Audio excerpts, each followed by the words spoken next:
Un bonnet de bain, un masque, un tuba, voilà pour l'équipement des joueurs de hockey subaquatique, sans oublier des palmes et une crosse. Ce qui nous permet de contrôler le palais et de pouvoir se faire des passes. Une discipline qui se pratique en piscine sur un terrain de 25 mètres par 15. Chaque équipe compte 6 joueurs, plus 4 remplaçants. Et en alternance, ils plongent en apnée pour se disputer un palais en plomb recouvert de résine de 1,3 kg. Généralement, la structure, c'est 3 avant, 3 arrière. À l'aide de passes, on doit aller marquer un but avec le palais dans l'équipe adverse. Le but mesure 3 mètres avec au milieu une ouverture de 90 cm où il faut glisser le palais. Une partie dirigée par 3 arbitres, 2 dans l'eau et 1 au bord du bassin, qui à l'aide de ce boîtier envoie des avertissements sonores dans l'eau pour stipuler chaque arrêt de jeu.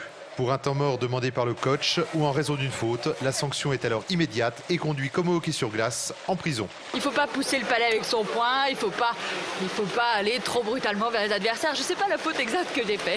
Je suis allée un peu trop... Enfin, voilà, c'est pas grave. Je me prends 2 minutes. Côté qualité, il faut avoir du souffle. Cela se travaille avec de l'entraînement.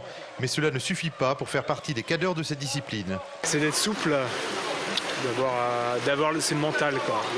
Ça joue beaucoup au mental parce que quand il faut rester au fond de l'eau, dans les 2 derniers jours où tout le monde est fatigué, ça joue beaucoup, quoi.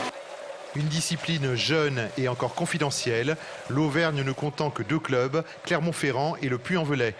Une discipline qui n'est pas olympique.